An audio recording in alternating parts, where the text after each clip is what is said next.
What's up, everybody, and welcome to Urban World Talk Live right here on Rainieravenueradio.world and Facebook Live.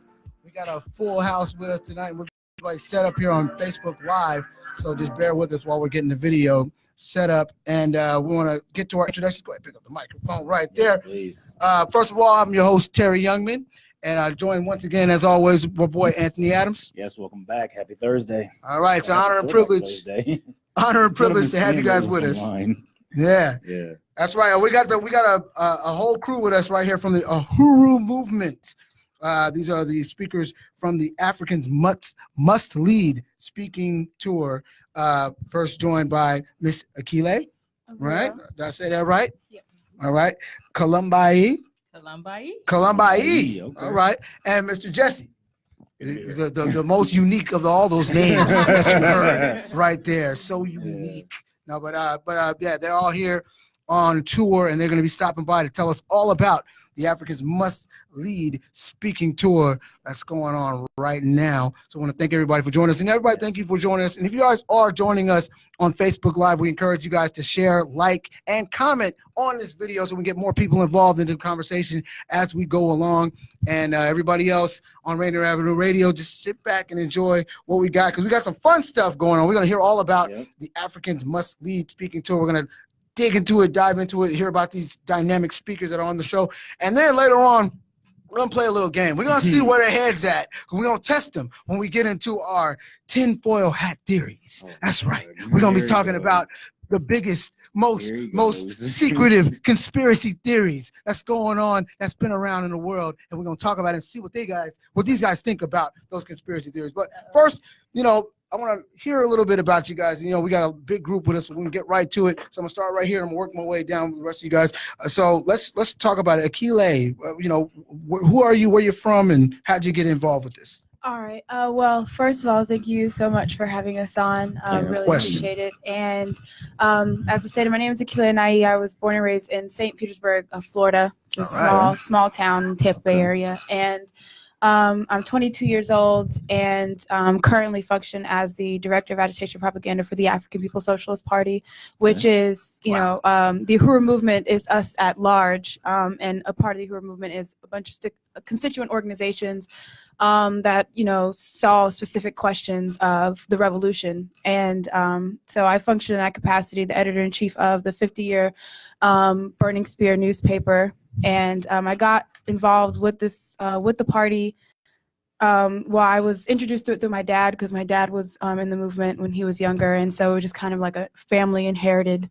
And, I joined the party after high school and when I was 18, and I've been here ever since. And I ran for city council in St. Petersburg on a platform it was called Radical Times, Radical Solutions, alongside Jesse, and they were dual platforms. They were called Unity Through Reparations in St. Pete, and really dynamic. We did that in 2017. So, yeah. So she got a long history with speaking and being a part of the movement. So a lot of stuff. We're gonna get back to you in a minute. But Miss Kalambayi. All right. My name is Kalambayi Andenet, and I'm from St. Louis, Ferguson. I grew up in St. Louis. I lived in Ferguson during the rebellion, the resistance of African people. And that's really the beginning of my political life. 5 years ago. That started it. Wow. Okay.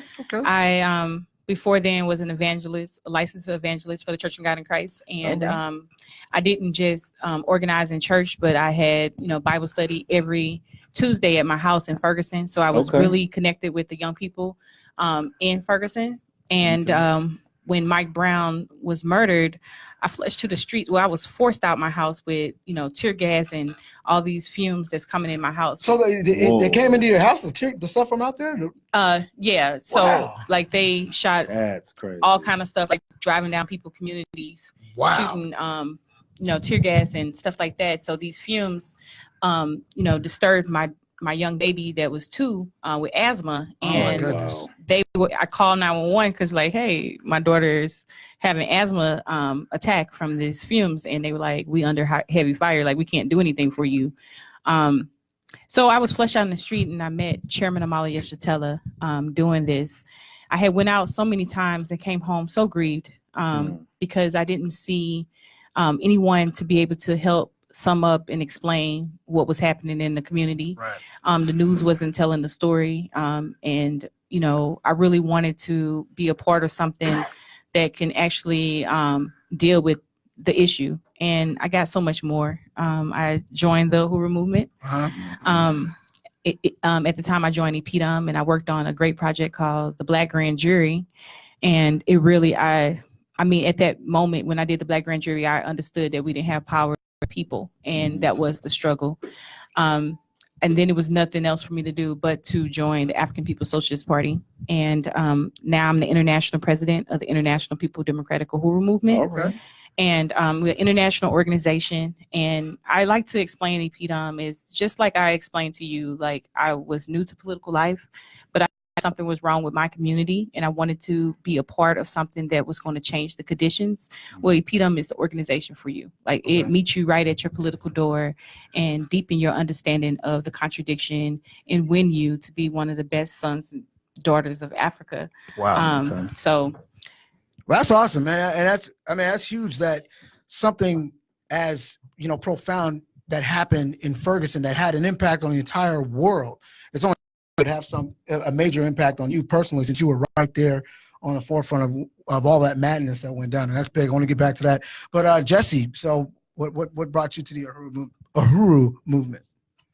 Well, first of all, thank you so much for having me on today. And no doubt, man. It's an honor to be on this program with you all, and with Agitprop Director Akilé and PDM President Kalambayi and all of you. And I also live in St. Petersburg, Florida, and I'm part of the Uhuru Solidarity Movement, which is actually also referred to as white solidarity with Black power. Right. And we're the organization that is comprised of white people who work under the leadership of the Uhuru movement, which is a Black-led organization.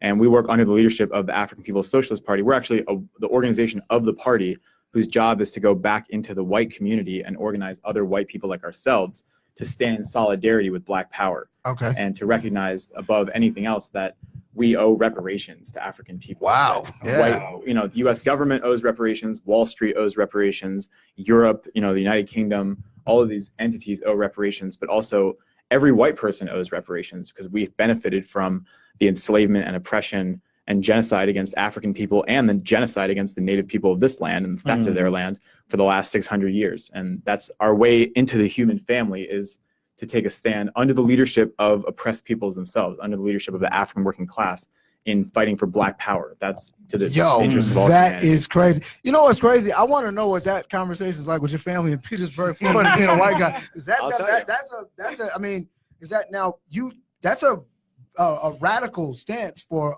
a white man in America. Not that I disagree with anything that you said, but it's just something that you don't hear a lot of white guys say, and especially in some place like Florida that has been, you know, it just doesn't seem like the most friendly place to, the Black movement and the African experience. Just and maybe that's is that how it is in real life, or is that just how it comes across in the media? Because from where we are up here, it just seems like Florida always got some craziness going on when it comes to that kind of stuff. Well, I mean, Florida is America. Yes. Okay. It's all the same. But I mean, I met the Uhuru movement in Florida. The Uhuru movement has its headquarters in St. Petersburg, Florida. And I actually found out about this movement when I was 20 years old. I found out that the founder and leader of the Uhuru movement, whose name is Chairman Omali Yeshitela, who I had heard his voice on a Dead Prez album when I was like 13 years old. Right. He was sampled on the album Let's Get Free. Okay. And so I knew the name, but I didn't really know that much about him. And I saw a flyer that he was speaking at my campus. I went to see him speak, and I found out that he lives in St. Petersburg, and he's born there, and he's been organizing and building the African Revolution there for, almost 50 years. And he actually the organization I'm a part of, he actually created it in 1976. Right. So the Solidarity movement has been around for over 40 years. And there are many white people, white men, white women, white, trans people, white everything, white, old white people, young white people, everything you can imagine, who have heard this message and see that it's our only future is to be in solidarity with African people. And that's also in St. Petersburg, the campaign that Akilé mentioned, she ran for city council, And I was also part of that campaign. The Uhuru movement ran both of us for office in St. Petersburg. And there was 200 white people marching down the streets of downtown St. Petersburg chanting unity through reparations behind we don't see that on the news. Exactly. So that's crazy, and that's great. That's awesome. I want to see more people like that. Akilé, you were saying that your father was a big influence on you, and what exactly was his? What did he do, and what did he bring to your life that got you so influenced?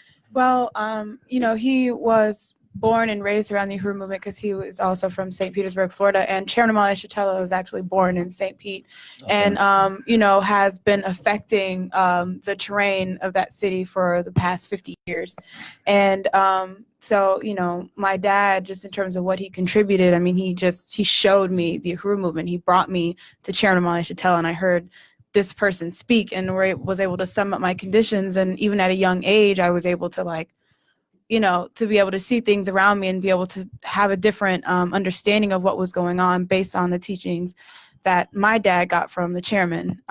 So he was actually 2 days after I was born, October 24th, 1996, St. Petersburg Police Department shot and killed an 18-year-old African, in 2014 when they murdered Mike Brown. His name was Tyron Lewis.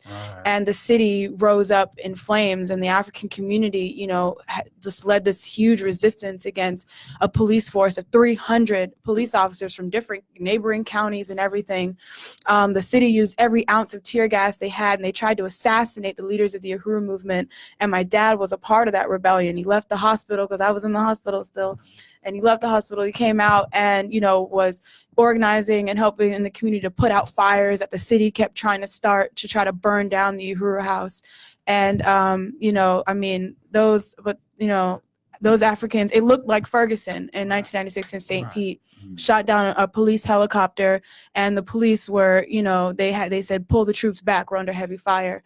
And, but they had an intention to murder the leaders of the Uhuru movement, just like they did in the 60s. To the Black Panthers. Yep. Yeah, definitely. And a lot of that stuff, a lot of times people, they see these new videos is coming out and all these police brutality videos, the stuff that happened in Ferguson, the riots and all those things like that. And it was new to everybody then. Now, because, we got the camera phones and we got all the media attention nowadays.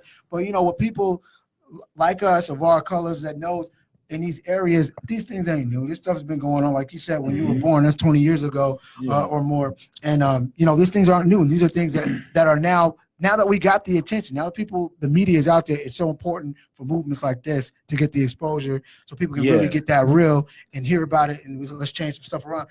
Kalambayi, right? Yeah. Where does that name come from? I'm saying it, I'm kind of messing it up here and there. Where'd that name come from? It's a cool name. So the Chairman Amali Shatella named me. I wanted to have a name that. So you were ordained the name Kalambayi. Yes, I wanted a name to drive me back to my birthright, and so Kalambayi is from the Congo. Right. And it's a very popular name. Okay. And it means brave, never give up.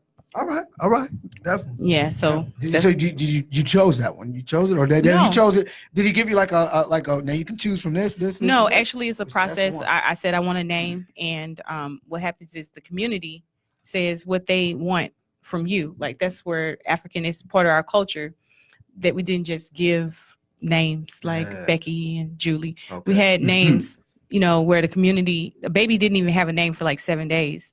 And they will look at the baby and say, the family, this community needs you to be this. This is the characteristics. And sometimes it might be an ancestor that went, first, the spirit of that person, or it could be just this baby was my daughter. Her name is Afi, and she was preemie. She was a preemie. Right. And so name is from Ghana, and it means Friday born. And so my other daughter name is Bautili, and Bautili means warrior, because they told me that I couldn't carry a baby, full term, and she stayed in a day later. You know what I'm saying? So I'm like, I got the fullest term you can get now. Yes. That's right. That's all right. So so that's names. So really Jesse, when they ordained you Jesse, what was the process? No. So this is awesome. So you guys explain exactly to everybody what you guys are, the types of things that they're going to be able to get from this speaking tour. What's the little nuggets of wisdom, that you guys are going to be spreading out there? Akilé, I'll start with you. Well, they'll get access to an organization that people have been looking for since the Black Revolution of the 60s. Okay. And, it's a situation where you look all around the world and the people, colonized, oppressed peoples around the world are rising up, and you see mass resistance happening everywhere. And it just has to be politically informed, and everybody wants to do something because they no longer want the boot. They don't want to exist in the system of the crisis of imperialism, and it's attacking everything. And you have the situation now, the government's shut down, and it's just all this madness happening, and bombs being dropped on these different colonized countries, and the resources are being extracted everywhere. And all this, just and through all this madness, where's the answers? And they're going to find the answers here at this event. They're going to have a life-changing experience, and no longer get to say they don't know about this, that they have a decision to make, that the world is moving forward, the people are moving forward, and this is it. This is the only solution. And right now you have the ability, you have access to it, you have the ability to say, I want to join this. I want to join the future. And, so it'll be a life-changing experience for people. Kalambayi, when you guys have been on this tour, has it already began? This is the first stop. This will be the first stop. Okay. So for this tour. Okay. So what makes you guys, what you guys bring it here first? What made us bring it here first? I've been to Seattle. This is my first time in Seattle. And so Chairman Amalia Shatella was actually here. Okay. And we had people that was really hungry and ready for us to put boots on the ground in Seattle. Right. And really wanted to address the issue of, gentrification and all the different issues that colonized people experience here. Definitely a big one here. Yeah. So, Yep. So when they seen the work, Chairman come, so we said we have to come. Like we got to go back, and put organization on the grounds. We have USM, but Africans. That's why the tour is called Africans Must Lead. African people must lead this struggle. And just to piggyback off of Akilé, I really unite with everything she said. And I know one thing that I really appreciate about this organization, so many different things, but one is I'm coming from the working class. Like I come from the hood, people that come from where I come from don't ever supposed to be in a room with politicians or anything. We don't have time. We don't know what they do, and they don't do nothing for us. Exactly. That's where I come from. Like I came from like my two brothers being murdered, my brother being in jail, like all the statistics, that's me. And this organization like brought me into organization and said, you not only gonna be a part of this organization, you're gonna be a leader of this organization. Definitely. And like we say that the working class must lead, and we demonstrate that by examples of Akilé, myself, Chairman. We come from the class, and we not just saying that African people, but we saying the African working class got to lead this struggle, because the petty bourgeoisie Negro will sell us out every time. And that talk about mean, it now. Hold on now. Well, we're gonna break that down now. Break it down. What you mean now? The petty bourgeoisie, because Africans they're not part of the ruling class, so they only the petty bourgeoisie, because you only could sit at the table and get crumbs. Like you're not even sitting at the table, you're just getting crumbs. But they have the aspirations to be just like the ruling class. Their interest is still in this state, that is still in this government, and the workers don't have no stake in it. I don't have no stake in it. Like the welfare system, everybody know that stuff that's not for me. That's not helping me. You know what I'm saying? Like you got to scheme through that to try to even get crumbs. Right. So we don't have no stake in it. And so when Pookie and Ray Ray, Kalambayis and Akilés are free, then the whole African nation, the whole humanity is free. So it's so important for the working class to lead the struggle. And so that's why this tour is so significant, because you get to see, because I know before I came into political life, because I might don't say words properly, got a little St. Louis swag to my voice. They need that real though. They want the real though. No, we want that real. We want you to be authentic. We don't want you to be a bourgeoisie Negro. Right. But no, what's funny though, because I always push back whenever I hear things politically and people are talking about how, all these different, things and breaks and tax breaks and monies and things like that need to go to the uppers. But it's like you just said, the class system is always going to be in place. It's always going to be upper, middle, and lower. So if lower and working is doing good, what's the upper doing? They're doing better. You know what I'm saying? So we gotta take care of the people that are working, the ones that are on the bottom. They gotta raise up. Well, nothing can be produced unless because the workers produce everything. That's it. The ruling class don't produce anything. They don't know how to do it. I mean, the man who owned McDonald's or own any of these institutions don't know nothing about that seen company. A nugget since they don't go there, but the workers know everything. They know the best system. They know how to move the work, etc. But they don't have any power on what the production look like. Exactly. You know what I'm saying? So I would say, Ray do though. Right. You know what I'm saying? So, like the workers have to have all power. Like the African working class have to have all power. And I want to destroy the class. Like I don't want anybody to have power over anyone's life. Yeah. And the only way that we can ensure that is for Black power. Hey, say that. Jesse, what are you expecting to get out of the tour once it really gets going and you guys are kicking it off here? What are you expecting, and what are you expecting for your role in it to be, and what you're going to bring to it? Well, I mean, I just first express unity with everything Akilé and Kalambayi have said, and I expect, like has been said, a life-changing experience for everyone who attends, including white people who come out. And my role is to talk to the white people who come out, and we do have. We need to know who our allies are. Yeah, we do have a growing. An inside man, right here. We do. Inside the belly of the beast. Right, exactly. And we have a growing Uhuru solidarity movement in Seattle and in Portland, the two cities. And the statement "Africans must lead" is also a statement to white people, a statement that white people have to understand and have to agree with, that we can't lead the struggle, against the oppression of Black people, or really the struggle against any oppression. Like we cannot lead it. If we lead it, we are going to be led by our stomachs and our pocketbooks and our bank accounts, and we're led by our material relationship to the social system as the ones who benefit from it. And when we try to lead the struggle, that's when you see white people, basically taking anti-racism classes and feeling good about ourselves because we unlearned our racism and now I'm really enlightened. Now the world's okay now. Right, exactly. Or like growing, a white person growing dreadlocks, or forming impostafarians. Right, exactly.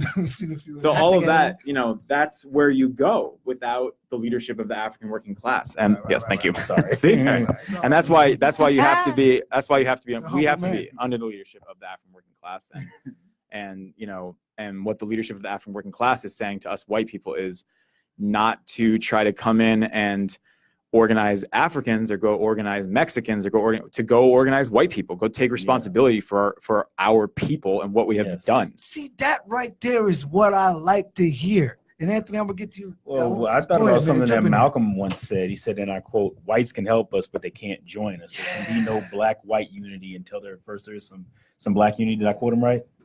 I hope I did. You did it good. I always mess that quote up sometimes. You're somewhere in the realm. There. I'm in the realm. Okay. But no, one thing that I really appreciate about that is that it really becomes a situation where, and I always you talk about the bourgeois Negroes and stuff like that be on that be out there, and a lot of times when I see brothers on TV and platforms and things like that, and they're addressing the situations and the problems in a sense of where we need to be talking to ourselves. You know what I mean? But they're like, and brothers, we need to start doing it and changing this and before they help us, we got to do this and that. Look, man, let's come together on our own and do that. They don't need white people and other people out there. They don't need help learning about our problems like that. You know what I mean? And I think that because I hear a lot of white people up there talking about what needs to happen within the Black community.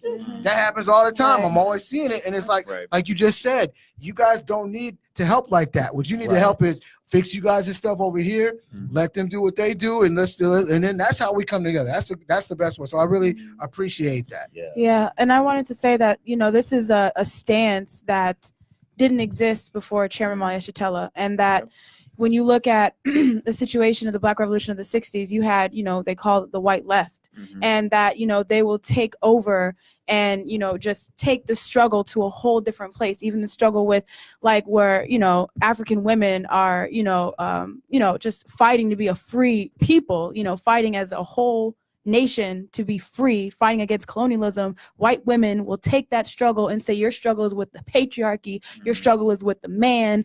And then it becomes now the nation is split, and we're over here fighting a struggle against feminism and the patriarchy, when our struggle, African women's struggle, is colonialism. And so but this is something that we see all the time. So now, instead of saying smash colonial violence, you have white women going me too. And the problem that we experience, and African women experience, because there's no such thing as women in general, so the problem that we experience is colonialism.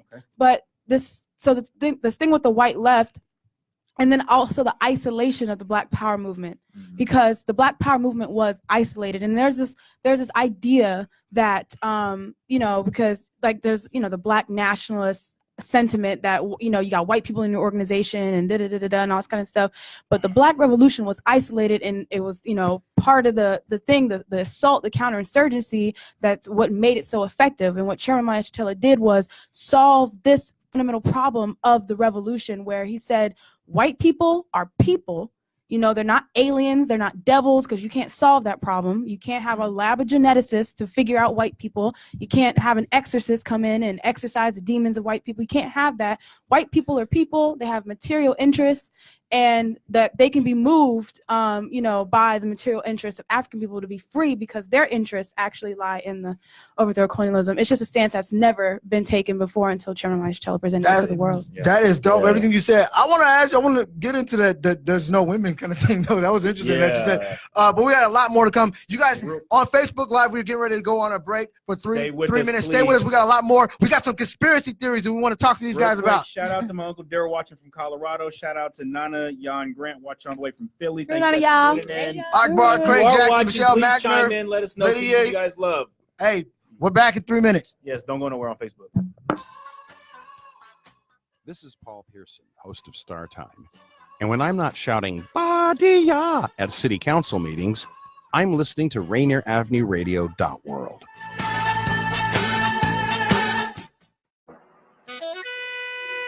Hello, this is John Yasutaki, your host for Seattle Here and Now on Rainieravenueradio.world. I will be bringing subjects and guests in to talk about things that impact you in our community. Are you concerned? Do you care? Let's talk about it. Please tune in. Rainieravenueradio.world for the show Seattle Here and Now.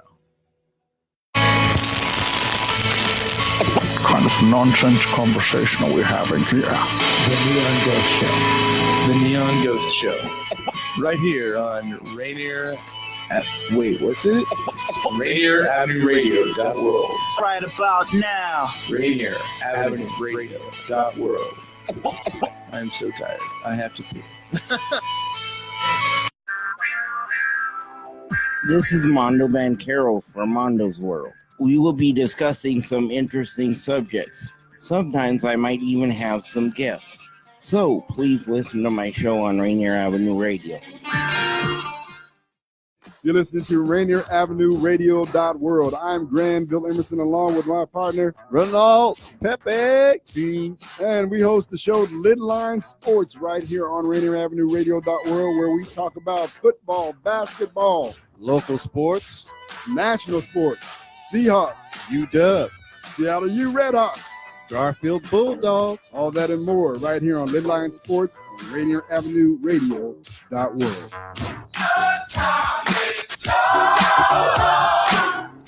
This is Karen Z with Rainieravenueradio.world, and we want to hear from you. Our goal is to amplify and share the diverse voices of Southeast Seattle residents. Do you know of an engaged community member who should be featured in a community spotlight? Tell us about them. Do you know of an upcoming family-friendly, educational, or cultural event coming up? Tell us about it. If you have news to share, contact us by emailing rainieravenueradio.world@gmail.com. Once again, please email us at rainieravenueradio.world@gmail.com.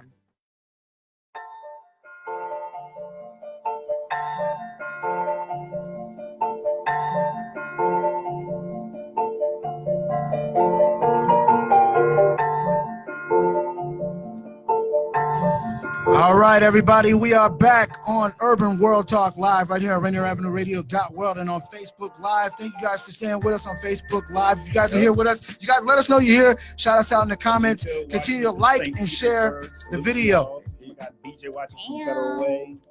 My homegirl Jackie watching from Federal Way too. What up, what up, what up? That's right, we are standing here with the Uhuru movement. Michelle's in the building. Well, she's online, of course. Michelle Mackner. All right, we're here with the Uhuru movement. The speakers from the Africans Must Lead speaking tour that is going to be kicking off out here in Seattle, Washington, January 13th. Is that this? That's this Sunday? Sunday. Yes. Sunday. Sunday. Went down. Right here, Rainier Avenue, right here at the station. We're gonna be doing this stuff, right? Yeah. Right here. So you guys go ahead and we're gonna have all the info for where you guys can get some more information about that. Come on down, check it out, because we a great thing. Now you just said something, Akilé, a minute ago before we went to break. You said something that interests me about women. You said that there's no women. What that's it. The statement was there's no women in general. There's no women in general. Mm-hmm. So what does that mean exactly? Well, one of my favorite For a strong topics. woman to say that. Well, it's one of my favorite topics. Well, the phrase "there is no women in general," again coined by Chairman Malashatella, and it came as a result of really summing up what we see right now, which is like this spike in the feminist movement, and which we know that for the most part, feminism criticizes what they call the patriarchy. They also say things like toxic masculinity, and they point to these as the core reason why women are oppressed. And it doesn't take into account that white women are just as responsible and were complicit in the murder, enslavement, genocide of African and indigenous people, purveying, some of the most heinous crimes against, colonized people. And that, that white women can liquidate their responsibility in the struggle for reparations to African people by blaming the situation on men, like it's a male problem, and that and how do you solve that problem? And then it's a hijack of a struggle where I mentioned earlier, African women are engaged in the process of overturning colonialism, because we didn't come into this relationship with so-called patriarchy until African women were colonized, until African people were colonized. When the first European settlers stepped foot in Africa, that's when this relationship began. Because you can read about Africa and you hear that matriarchal societies is where we came from, and now we're in this situation now where we experience a special type of oppression. But that we also that white women stand on the pedestal of African women and all African people. White women owe reparations to African women and all African people, and that our struggle is with a social system that was built at our expense. And that we can't get to that conclusion when white women jump in front of the struggle and take it somewhere else. And isn't that the big sorry to interrupt you? Isn't that the big controversy with like the Me Too movement with some black women? They're like, black people are upset because originally the Me Too movement was started by a black woman, and all of a sudden then white women become like the face of it because of the whole Harvey Weinstein thing. It's like really what it is they're trying to be our allies, but instead it's like but that was the controversy with it. So let me ask you this question. Do you think that was the media who did that, or do you think that was like the society? Well, I mean, that women, yeah. Sorry. But I'm just going to jump in and say, well, that's the why it's so important for white women to work under the leadership of African people, because when white people come to their conclusion, they're going to make themselves the center of it. It's just like what they do. You know what I'm saying? And just what happened is keep them in the center, like unlearning your racism. They put themselves in the center. So it's about me, and it's not about, the core contradiction. So, that's why, that was the problem. So I think the media and white women did it. Well, you also look at it too. You also look at it like, not just in America, right? The way that I think that the media works and the entertainment industry works, and everything that controls, where everybody gets all their information, and the way it works, and it always has worked in this country, is that whenever they deal with things of other cultures or anything like that, they have to put a white face on it in order for people to be able to, that's how they've always been, right? Yeah. Like look at any movies, right? Yeah. If you wanna have an Amistad, you got to put Matthew McConaughey in the movie. You know what I'm saying? For people to watch it. You want to watch Dances with Wolves and see about Native Americans, put Kevin Costner in the movie. You want to go to The Last Samurai. Tom Cruise is going to be in. So anyway, anytime they want to be, they want to embrace another culture, the way they do it is by putting a white face on it, so you can feel comfortable. Wasn't that the controversy with Black Panther? Oh, they got to put a white guy in the film. Yeah. It's two things, like about the Me Too movement. This is why structured organization is so important. This is why what I've seen in Ferguson of so many different organizations, why the Uhuru movement is like no other organization, because you can how somebody can hijack your organization. Like white women couldn't come and take over EPDM or take over the African Women's Social, the African African Socialist Party, or any of the organizations. They couldn't do it because we have a theory, right? You know what I'm saying? And we, we know how to lead our organization, and so that's how white women could come. Like if you have a feminist line, so when the Me Too, if it was a black woman that came up with it, it was a feminist line. So it's easy to co-opt that. You know what I'm saying, and get in front of it, and end up being an opportunist against and fighting and having somebody to steal something because it was never for your own interest. It's fighting against your own interest. Because chairman always say that a group of people without a theory were born from somewhere else, and African people been without a theory.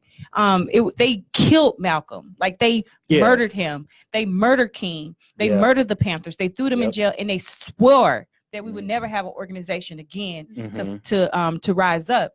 And go look at that stuff. Go look it up. Go look at what happened to Hampton and the Panthers and all that stuff like that. Man, it's wild, man. This is American history. People don't like.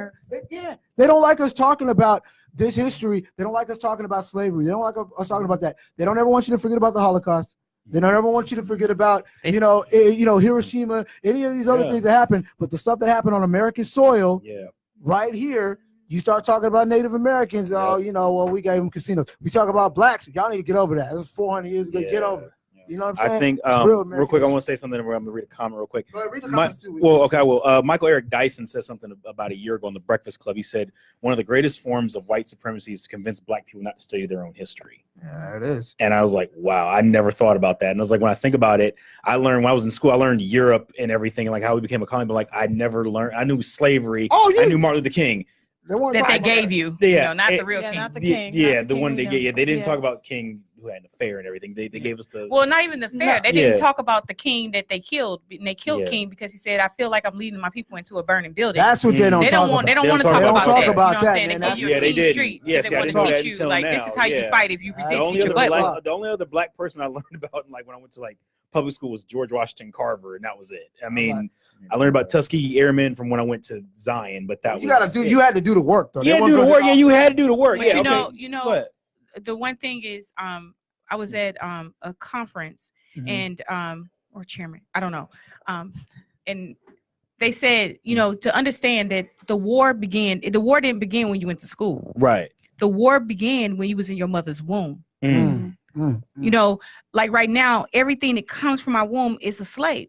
Wow. I want to free my womb. Wow. You know what I'm saying? My kids don't have a future. And babies, this is science. Okay. Babies hear better underwater than they do when they born.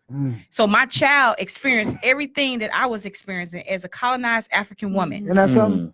Heard everything like propaganda. So as soon as this baby is born and open his eyes, is born into this room with all this whiteness, from the food that the baby eat, every signal, all the propaganda in the world is telling my baby that whiteness is above her. Well, it's the brother, the angry black man. Right. That's why Akilé job of, propaganda, and why we say we have to have contending and dual power. And that's what that's what our organization is all about, because we understand that we have to push out propaganda, because everything has told African people that we can never have power over our life. Word. Hey, I want to read you a couple comments. Lika said something really interesting that I want to get in. She said, it's not embracing as much as it is exploiting.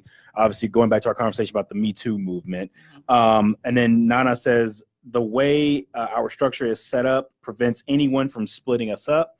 Hopefully I don't mispronounce his next name, but I think it's Jamal. He says, that's why knowing our history is so important.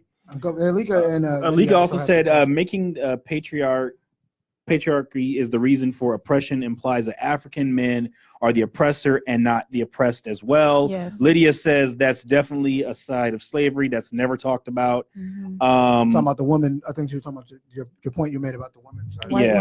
Yeah. And then Donna says appreciate the shout out. Hey, thank you for tuning in from Philly.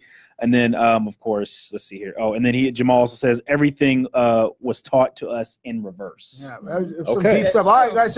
So you guys, the Uhuru movement is going to be with the Africans Must Lead speaking tour. That is this Sunday, January 19, 2019, 3 p.m. to 6 p.m. at 5256 Rainier Avenue South, Seattle, Washington, 98118. And that is right here at the studio. So you guys, we're going to have more information in the links. Check out the Rainier Avenue radio site. They're going to have some stuff on there. And you guys check that out this Sunday. There's some deep stuff. You hear this stuff right here. It's just a few minutes of the stuff that you really going to get the full thing on when you come this Sunday. So come on down, check it out. We're going deeper. All right. So right now, speaking of going deeper, Akilé, boy. I'll wait for the segues.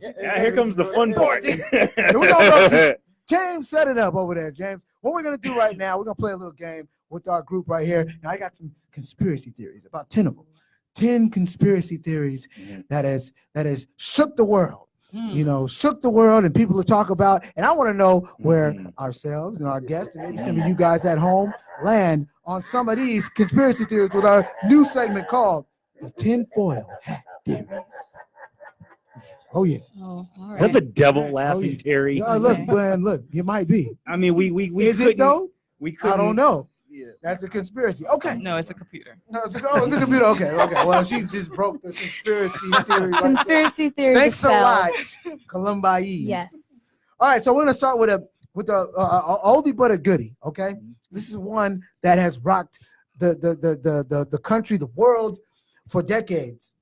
Was the moon landing fake? I want to know what you guys think about that. Was the moon landing fake, people? I got these people here from the Uhuru movement. These are some intelligent people. What do you guys think of? Hold on 1 second, James. Can you pull up when he got off the clip where Neil got off the rocket and see what he said? Because I'm gonna tell you what happened after he plays that clip. But go ahead. What do you think? Was the moon landing fake? Was that done in the studio in Hollywood? Well, you know, I don't know much about the moon landing. Before my time. Neil Armstrong was the first. To cop out, Akilé. Neil Armstrong. Well, I will say that it may not be fake. I mean, I know white people won't step at anything to colonize everything, including space. They colonize the moon. They would be the first one to colonize the moon. I'm sure that they would attempt that. So. This could be. Now you're on the fence. You don't know about that one. I'm gonna give that a yeah. You think that happened? I think it happened. You think it happened? Okay. What about you, Kalambayi? Did the moon landing actually happen? Did they put a man on the moon? Tell me this. Do majority white people believe it happened? You know what? Yes, I would say that I think they do. I'm going opposite. It didn't happen. Jesse, you made her go the opposite direction. Jesse, did the moon landing happen, Jesse? Maybe. But I'm going to lean towards no, because anything that the United States says, I'm going to assume the opposite. You're going to go the opposite. Well, see, that's the point of not knowing everything. You see, so but that's also the United not fair. The U.S. was trying to beat Russia in the space race. Yeah. So I think it's possible that they faked the moon landing. Do you think they faked? I don't know. It all seems like it could have happened to me. I never had a problem with it. So I've never had a problem with the moon landing. What about you, Ant? You got the clip? I know one thing. They just put tell an ugly flag. The radio can't hear it anyway. Okay. But how the flag get there? Can I hear it? Go play the clip, James. Play what you can. Play what you can. Okay, Neil, we can see you coming down the ladder now. All right, let's see if we can hear what he says. At the foot of the ladder, the 11-foot beds are only depressed in the All right, go ahead and stop it right there, because obviously we're not going to. I ain't hear nothing that he says. Because what he says is when he gets off, he says, "This is my thing. I've always said, as soon as he said, there's one small step for man, one giant leap for mankind." The director yelled, "Cut! That's a wrap." Print it, and everybody went home. That's what you wanted him to play. I wanted him to play that part so I can say it. Like a mic drop moment.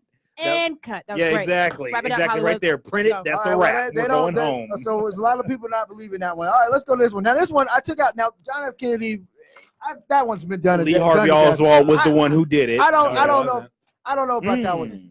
Okay. But I want to know about a different celebrity. Is Tupac still alive? What's what I want to know. That's a conspiracy theory people have been on for the last since you were born. As much as I would like that, because he was supposed to be my husband. Oh, he's as much as I would like to believe that, I have to give that a no. Tupac ain't chilling in the Bahamas. Nah, he's not. What's you, Kalambayi? Tupac still alive? Thugging on some beach somewhere? Tupac is not. No thug life on the beach. What about you? Is Tupac still alive? No, unfortunately, he's not. The U.S. government killed him. The U.S. government can see he's taking the conspiracy to the next step. Yeah. You know, I unite with it. I do as well. I do as well. I mean, it made lots of money. The U.S. off his government death. killed all African people, but wow, they add more. I didn't even have all this stuff, and you guys add more to it. You know, Tupac performed at the Uhuru House in Oakland, California. Yeah, I used to rehearse there and everything too. So, Anthony, is it Tupac still alive? Is alive in our hearts and through his music. Yes, you better get out of here with all that corny. Yes. All right. Yes. All right. Okay. So now, there's one of the conspiracy. Although I theories, will say this, I have seen a bunch of photos of people that do kind of look like him. I'm like, isn't that hard to be a bald? But he can't be that same age forever. He looked like Well, when he died. hold on, sweetie. Black don't crack. Yeah, that's true. I understand, but there's got to be some give. What they said was that he probably would have get. Hey, it's funny because Right. they put up a picture like what he would have looked like had he still been alive. He just would have put on a little bit of weight. Pac's dead. Pack a little Pac's punch. dead. Unfortunately, He's gone. He can live through his music. All eyes on me. All right. One of the big ones is the cure for cancer has been already discovered, but the FDA is withholding it to keep money. What do you believe that? The cure for you believe that? AIDS. The cure for everything. Okay, the cure for everything. The cure Okay. for everything. Okay, You believe that go one, ahead. Akilé? I believe, of course, I do. She believes that the FDA is holding back. What about you, Kalambayi? Yeah, somebody hold back. Jesse, Anthony? I believe so. My thing has always been like this. If you could have the perfect car right now, they probably could do it right now, but they're going to make you buy a new car every year because they can fix it. They can fix it, but they making too much money off you buying a new one. Right. That's like the cure. They don't make no money off I'm going to say this to kind of Ain't no money in the cure. segue about it. There's always been rumors that they found the cure for AIDS, and I think the thing is you can get the cure if you have money. Ask Magic. Because you look at Magic Johnson. Ask him. Magic Johnson is an Ain't entrepreneur. nothing He but jazz owns about him. doggone Living everything. good, ain't he? Theaters, everything. He's donating. He's donating blood. blood. He's I wilding out now. remember reading this Y'all want some article. of this? Well, No, I'm good. I remember reading this article back in high school. They said that because he works out, takes care of himself, he's almost showing very little signs, which we know about that. But the rumor has always been supposedly now because he's invested in like pharmaceuticals, he has the cure that he's been cured. He got the supposedly. cure in a vault somewhere. Is that too. another mean, conspiracy it's theory like that Magic that- Johnson? That's another conspiracy that I've cured. heard That's that he's another one, but cured. we ain't got time for that. Well, the U.S. government created AIDS Yes. as Yeah. chemical warfare against the black man. That one all could knew that. be true. All right. Number 7. Hey, Auntie Teri. Aliens visited the Earth before, and Roswell happened, all that stuff like that. You guys believe all The that? X-Files Aliens is real. came. Aliens came down. Ooh. I mean, Keeley, you extraterrestrial. looking like you don't know. You ain't sure. Mhm. Keeley, what you think? Well, I know that we're not alone in terms of the universe. Okay. That would be Okay. insane. Okay. But you think they came here? You think they visited the Earth before? Yeah, they She don't know went the about white that? man. They ran and said, "Oh, that's crazy." Columbine Hell is- nah. I don't want nothing to do with that. No, they had nothing to do with it. Jesse, what do you think? Probably. Aliens, Anthony, I wouldn't be surprised. aliens. Huh? Did they come and visit us, man? Have we made contact? I do remember hearing the story a while ago when they sent a ship up and they brought it back and there was some writing on it and they translated and it said, "Leave us alone." That came. So I think there is something. There might be something out there. There's something out There's there, something but out I don't there. know if it came here I tell you, yet. there's Look, nothing more scary than being in a building by yourself and all of a sudden the X-Files theme song pops in your head at like 10 o'clock at You night. know what theme song would always get me? What? It's the Unsolved Mystery one. Oh, that guy used to scare man. me. I used to hate that music. They My used mom to- used to watch Unsolved Mystery. There used to be Come nothing on. more scarier You know than a what I used to Saturday be night. afraid of? I'm going to tell my age a little bit too. Mhm. The Twilight Zone. Oh, absolutely. Yeah, yeah. That was a weird one. That was You a weird hear one. that theme? Yeah. So my dad used to watch that. I'm Oh, like, okay, yeah. I want to be knocked out when that come on. Somewhere else. All right, speaking of staying with the alien land, Mhm. lizards control top portions of the government. Lizard people. There's an alien races of lizard people that can't listen. You Well, didn't that let has me to get it out, Kalambayi. That has to support the previous conspiracy theory. We say aliens are People controlling. think- this is a big one. I looked it up. I looked around. far and wide, and people believe this theory that there are actual people idiots. that are shape-shifting lizards that have come here years ago and are running top parts of the government. Well, I think it's the crisis of imperialism, and they're trying to sum up why. So you ain't always got to be smarter than me, Akilé. You ain't always got to be smarter than me and say the smartest thing. Look, I just think that people try to make explanations for why things are this crazy, and I think a crazy explanation for a crazy would be that lizard people are doing. Well, I think Donald Trump is a lizard. So now, well, what do you think about it? Kalambayi, was there lizard people? I don't think you're giving lizards enough credit. Don't do that to lizards. You might be right. Kalambayi, lizard people? No, Jesse. No, it's not lizard people. It's just the white ruling class. Right. It's a snake. These guys gonna give me they gonna make me think even when I ain't trying to think. Yep. They gonna get in It's there. not lizards. Lizards are cute little creatures. Bringing the science. Anthony, lizard people? No lizard people. Let's move on then. Okay, now this is one I know you guys Oh are man, the comments are going crazy. Check this out. All right. Obama was not born in the U.S. Remember that? Remember that big thing that our He was current born in a president factory. said? Remember that? Yeah, Remember that? born in the petty bourgeois factory. They took it to another. We need to make us a Negro. Oh, serve it to these black people. Make them think they got their first black president that we created. Oh my goodness. Yes. Oh my, I like Obama. So yeah, I would like to go on ahead and say right now the views expressed here by our guests, not necessarily the views of Teri. You know, well, I know, but I definitely understand. Yeah, I hear that a lot. Yeah. Was Obama born in the U.S. though? You think was he born in the U.S.? Where else were they saying he was born? They're trying to say Kenya. Remember that? You know what though? Here's what Kenya. I think. Ain't no way a brother would.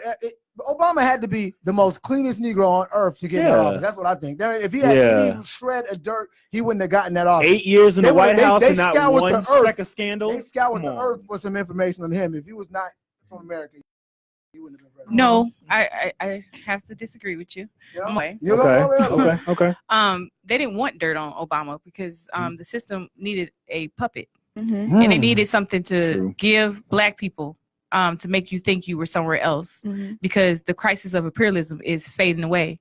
And the first president of Ghana said that you would know imperialism is on its deathbed when you see neo-colonial puppets. And that's what Obama was. He was a neo-colonial puppet. A neo-colonial is meaning, white power in black face. You know what I'm saying? Because when we really think about it, Obama put more troops in Africa than any other president. Obama said no reparations to African people, but he gave reparations the most indigenous people off their land, and any other president in history. And this is stuff you could go, not conspiracy science. Go Google what I'm saying. I really would want you to, and then to really be able to see, because somebody always have smoke and mirrors to make us think something. Look, I gave a conspiracy. Obama was not the first black president. Well, first black president of the United States. Okay. No, I get what he's saying. But I get what he's saying too. But we could go on for a long time, and we don't have time. All right, go ahead. That was deep though. That was deep, and I've heard a lot of those. Jamal. Theories before. We hear you. What about chemtrails? That trails from planes are being sprayed to control the population. So the things when you see the planes go by, you see them little trails from the plane. They say that's actually from the government. They put chemicals in there to put stuff in there and control. Well, let me show you. Okay, I'm gonna make it work. Go make it work. Look, chemtrails, right? Hold up. So we know that there's pollution, right? And planes contribute to air pollution, and air pollution affects the ozone and affects our environment, affects the people being able to live and breathe. So therefore, it does control the population through air pollution. Right there. She just put it down right there. Yeah, not a conspiracy theory. Science. That works for me. Science. I can roll with that. Yeah, that sounds good. I can roll with that. Okay. What's the next one here? Okay. All right. So one of my favorite ones right here. The Earth is really flat. The flat Earth theory. Remember we did a show about this last year. And we had Jove calling. He came in and he broke it all down for us. How it's like there's a barrier on the side. Our guy Joe. That's what keeps it all in there. Listen, I didn't know it was a whole movement. I was at the barbershop getting me a haircut, right? And they started talking about the Earth is flat. I thought it was a joke, so I'm like laughing. And he was like, "I'm offended. You came at my organization. It's a lifestyle." I was like, how do you live Earth flat? I was like, "How is it a lifestyle?" I was really like confused. Like, this is a whole movement. Have you ever thought flat? I've never in my life. One of my favorite quotes from the chairman is about how white people were in such in such desperation in Europe, experiencing the plague and all these things, that they sailed, not knowing where they were going, and was willing to sail off the face of the earth because they thought the earth was flat, just looking for spices. Looking for spices. Like what kind of state of desperation? But it didn't happen. But here's my thing: when the ship goes one way and then comes back the other way from one end to the other, that just kind of I don't know. And then plus, wouldn't somebody have found the end by now with all the jets and stuff that? Then again, there's probably nobody to record it because they done fell off. No, man, you got planes. You got planes that can get from one side of the country to the next. You don't think they would have made it? True. You don't think that they would have made it to the end by now? I don't know. Yeah. It just makes no sense. Crazy. Plus, everything would be fake. So if you don't believe it, if you believe the Earth ain't round, then your cell phones and satellites and all of that crap like that, everything's fake. They can explain. I can't, but I sat in the barbershop and heard a whole bunch of flatters. I don't know what they call themselves, and they explain everything that anybody can say. They're like, no, I can explain why. But if you listen to the stuff that they say, though, everything literally, you can tell this is my hand, and they'll say, no, it's a digital computer that's making you think that there's an image that's Right.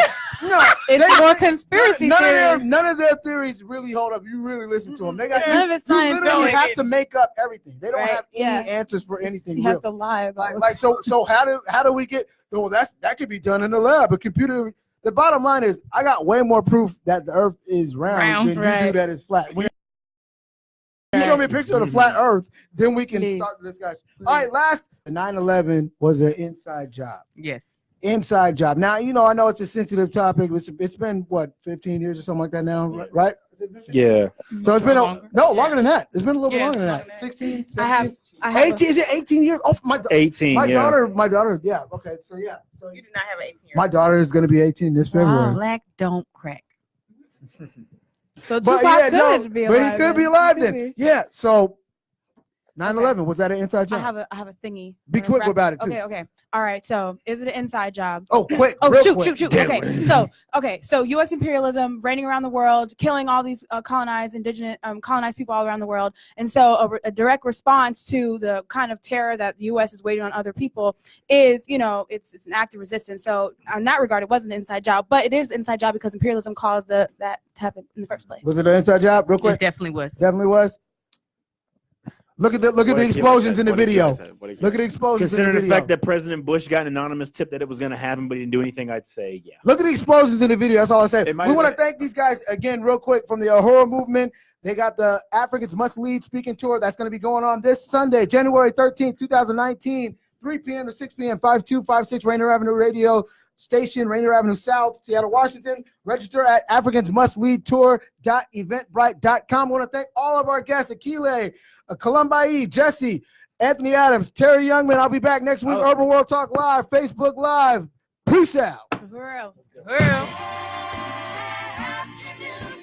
This is Paul Pearson, host of Star Time. And when I'm not explaining to my intern exactly what R&B is, I'm listening to Rainieravenueradio.world. Hello, this is John Yasutaki, your host for Seattle Here Now on Rainieravenueradio.world. I will be bringing subjects and guests in to talk about things that impact you in our community. Are you concerned? Do you care? Let's talk about it. Please tune in. Rainieravenueradio.world for the show Seattle Here Now. Check out Fresh Juice on Rainier Avenue Radio every Wednesday